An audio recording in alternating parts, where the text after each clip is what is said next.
This is Optimal Living Daily, episode 1924, Moments Can't Be Captured, by Cain of Raptitude.com, and I'm Justin Malik. Welcome back to Optimal Living Daily, or the OLD podcast, or welcome for the first time if you're new here. This is where I read to you from some of the best blogs I can find and get permission from, mostly covering personal development and minimalism on this show. And now let's get right to it and start optimizing your life. Moments Can't Be Captured, by Cain of Raptitude.com.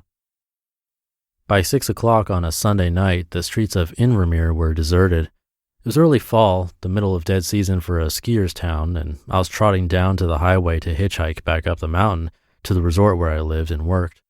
It had rained earlier, and the damp streets were glowing with one final hour of sun before it ducked behind the mountains.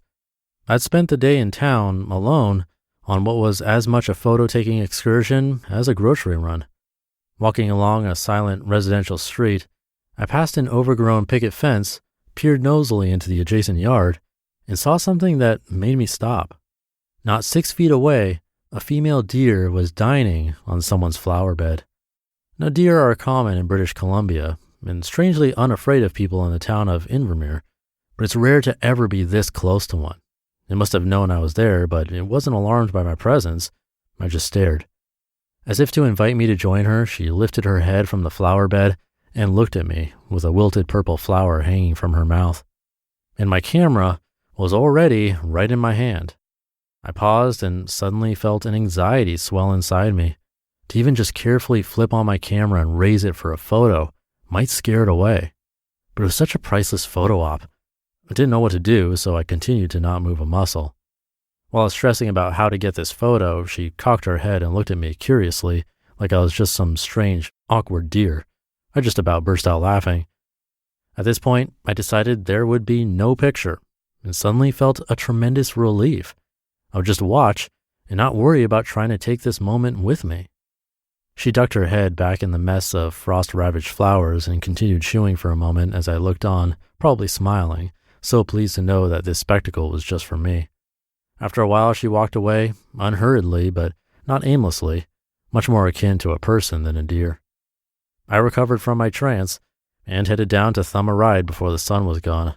A Jeep quickly pulled over and I jumped in.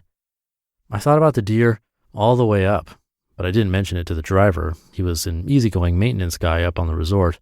We talked about football. When I arrived home, I ended up not telling my friends either. It was over. It was just a story now. They'd never be able to appreciate how magical it was. They would probably say, "Oh, cool," and somehow the whole experience would become that much less cool to me. So I kept the experience all to myself. Now that I think of it, I never actually ever told anybody, and that was 7 years ago. There was just something so fulfilling about not trying to cash in on it by telling the story. I'm only relating it now because it illustrates the point I want to make so well. The urge to own moments. I've had that same kind of camera anxiety many times since, and I know I'm not the only one. I've heard other people talk about this. They see something beautiful or touching, maybe a sunset, an animal, or a tearful speech, and the urge arises to capture it with a camera. Look what's happening. Don't let it get away. Sometimes we want so badly to capture a remarkable moment in progress that we introduce an unnecessary anxiousness to our experience of it. Anxiety is a dead giveaway that we are not entirely present for it because half our attention is in later mode. I need to save this. I need to have it for later, not just now. Many times I haven't been entirely present in these special moments because I'm concerned that I won't get a good shot. I flip the camera on, switch to the right settings, shuffle to the right angle, and hope it's still remarkable by the time I'm ready to take the picture. When I really think about that impulse, it's quite an arrogant one. What I'm really trying to do is own that moment so I can show it off to others, or perhaps just indulge in it later whenever I feel like it. I want to steal those bears and archways and waterfalls from BC or Montreal or Mexico and hoard them in my computer as if that would actually make them mine. So many of my photo albums are full of exactly that, dead images of mountains, beaches, trees, and buildings that all humbled me when I was actually in their presence, but none of which confer any of that magic through their portraits. Hopefully I enjoyed them in real time before I took my camera out. As I show a series of travel pictures to friends and family, usually most get flipped through without eliciting a comment from anyone. It's just another palm tree or person waving or church steeple, and most albums only get looked at once. Yet at the time, I probably felt like I was somehow immortalizing my experience. Now, I won't knock the remarkable ability good photographers have to communicate volumes with an incredible photograph, but I think capturing a moment is largely a myth. A captured image can invoke torrents of emotion and suggest a touching narrative, but it can't take you back to the moment, especially if you weren't there in the first place. Good pictures do pull all sorts of compelling emotions, opinions, and stories out of our brains, different ones from different viewers, but those are all just projections, assumptions about the moment the picture came from. Some may be appropriate, others completely misplaced. The moment itself was over as soon as it happened. We don't always need souvenirs. How amazing it would be if we could let the experience itself be enough, however long or short it may be, and let go of the need to try and make a possession of it, to let the sun go down when it pleases, to leave the waterfall where we found it, to let the deer slink away into the trees without a trace. Wouldn't that be the ultimate acknowledgement that it was indeed amazing? A former girlfriend was fond of saying in our most blissful moments, "I wish we could bottle this."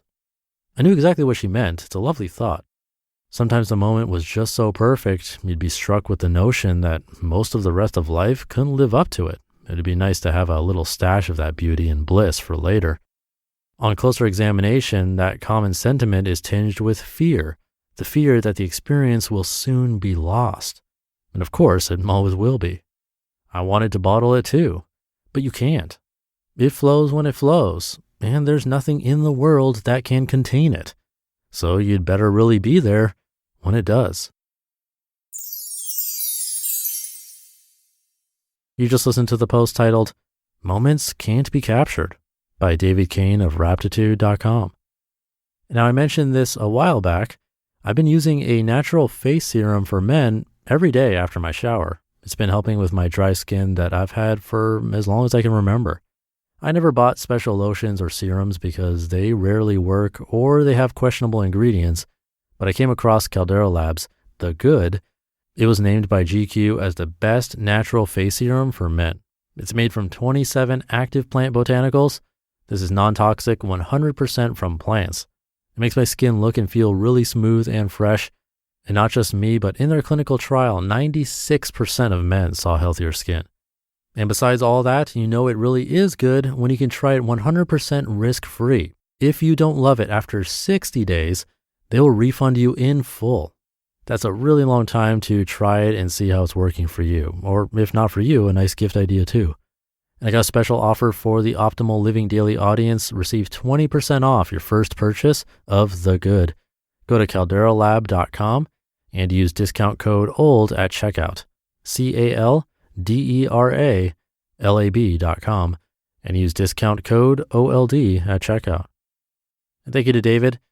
There was a quote in here that I thought was really good and worth repeating. A captured image can invoke torrents of emotion and suggest a touching narrative, but it can't take you back to the moment, especially if you weren't there in the first place. To me, this captures both sides of it. Yes, photographers are amazing. It's a great invention and works of art in some cases. But if that's what we keep focusing on in very important moments of our lives, then what exactly are we doing? Like you said, it's either that we're experiencing the fear of losing that moment forever, or we feel a need to get meaning from it by sharing it with others. And both of those could actually ruin the moment, literally by making the deer run away in his example, or just by not taking it in thoroughly enough. And really, it completely defeats the purpose of trying to lock it in forever if you're not taking it all in. For me, you'll rarely find me taking a picture. I don't have a photographic memory or anything, but some of those best moments in life, I feel like I can still see them. And I think it helps that not only I feel like I'm seeing glimpses of the memory, but also the actual feeling of it, like the smell, the touch, things that don't come with a photograph. So all this to say, it's not a photos are bad argument, but like pretty much everything in life, it's moderation. Hopefully we're not always looking to take a photo instead of simply enjoying a great moment. So enjoy the moment, this moment, Thank you for being here and listening every day. That's the only way I've been able to continue doing this. It's by you clicking that follow or subscribe button and coming back to listen. So thank you. It means a lot. I'll be back tomorrow reading to you where your optimal life awaits.